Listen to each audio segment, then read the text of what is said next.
Well, I guess I'm branching out into more popular stuff from now on my channel because I'm guessing they'll probably get more clicks than what I'm currently doing videos on. I think the series I'm doing on my channel are a bit too niche, and most of them don't have anime adaptations. So yeah, so I'm trying to get a good boost in views and subs for this channel, so I'm branching out to other series, mostly seinen. I'm not branching out to shonen, even though I probably should. I'm just not really up to snuff 100%. Even though I'm caught up, I'm not 100% up to snuff to describe all the events and all the under text and subtlety of One Piece, for example. I can definitely do Boku no Academia, but let me know if you want me to or not. I'm really not too big on doing any shonens in this channel. Mostly ecchi, harem / romances, but I'm gonna branch out and do some seinens from now on as well. And to start with, we're gonna do Duranki.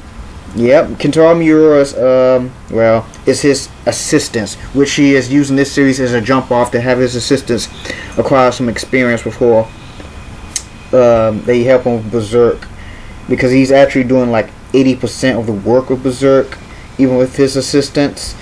Well, 90% most likely, closer to it. So this is supposed to help them out with both writing skills and art skills with Duranki, and it shows. He's definitely doing the direction of the story and the art, but he's not drawing. They're doing all the drawing. So yeah, well, he's actually doing the storyboards, but they're drawing it though, basically.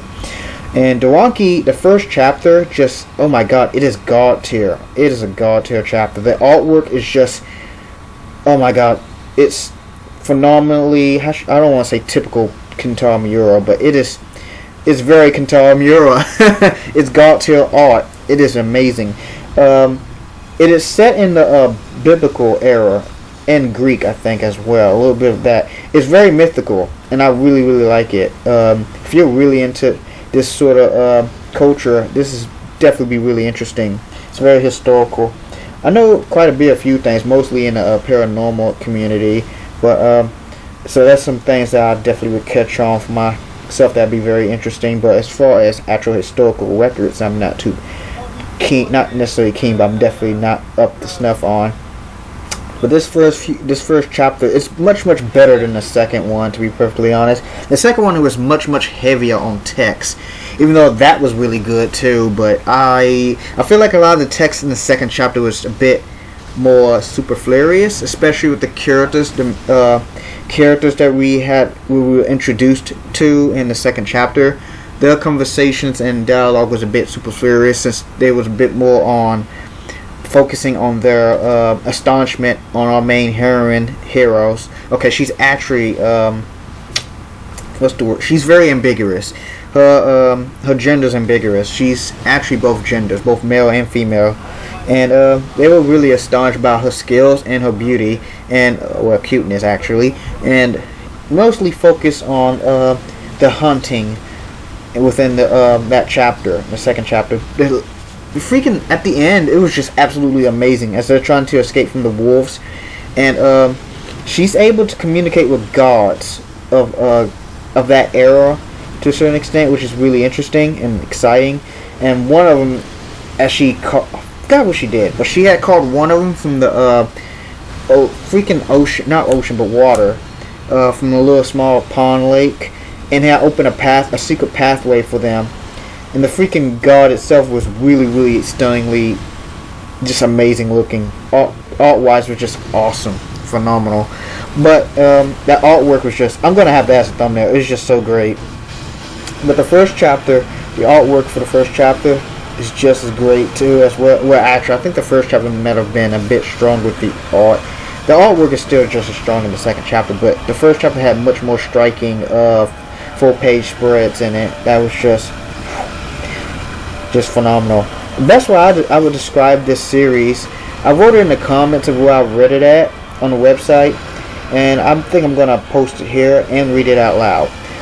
And here's my, I also got 8 upvotes, so I really liked it. One person even said this is the best explanation I've ever read.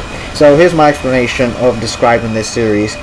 1. Duranki is set in the Bible era. 2. Main character is androgynous or both genders. 3. Unique premise. 4. God tier world building or just mostly artwork.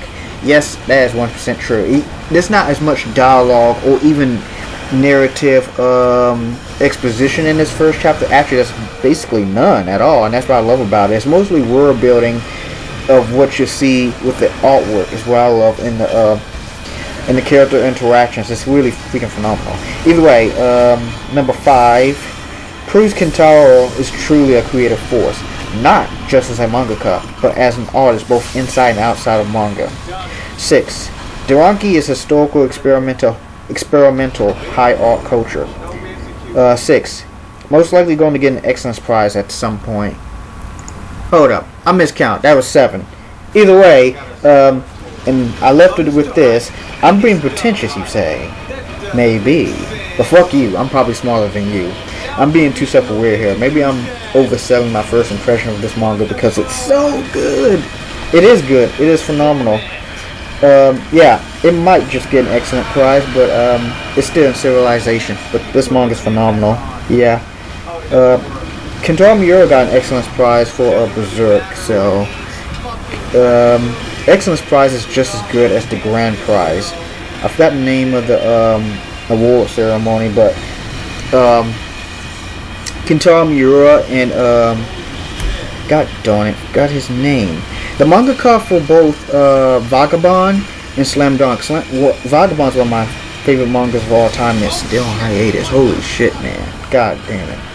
But either way, they both attended a ceremony for an award ceremony for both their works.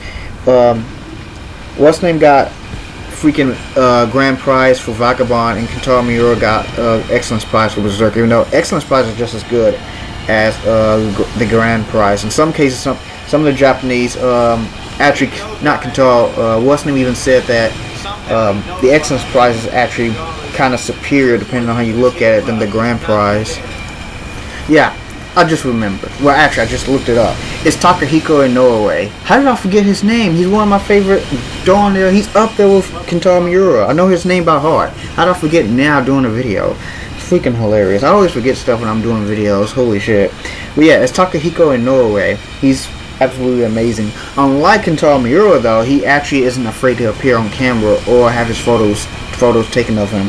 Kentaro Miura refuses to be on camera. And he refuses to be taken pictures of too. There's only 3 pictures online in existence on social media, on Google, of Kentaro Miura. It's kind of insane. But there's a shit ton of videos and photographs of Takahiko Inoue. He's not afraid of being on camera or have his picture taken, which is awesome. But yeah, the artwork is just amazing. And the second chapter, she had asked one of the gods. One of them was the god of waterfalls, and he actually helped her out and opened up his beard, where he's literally water made of a waterfall, and he opened his waterfall beard and opened a cavern for them to escape from the wolves, and that was just awesome. And also, our next chapter is on November 9th, and it's October currently, so we got a long way to go. Holy shit. Someone in the comments wrote that this series is most likely a combination of Unathism from the Epic of Gilgamesh mixed with the story of the Great Greek Flood. In the Great Greek Flood, Zeus decided that humans deserve to get fucked. Oh my god. And flooded the earth. He had to say that. But put it that way. God damn. An elderly man, woman prayed to him, asking him to end the flood. Zeus was so moved that someone would still pray to him while he was trying to kill them that he spared them, and they ended up on a mountain with their ship getting destroyed.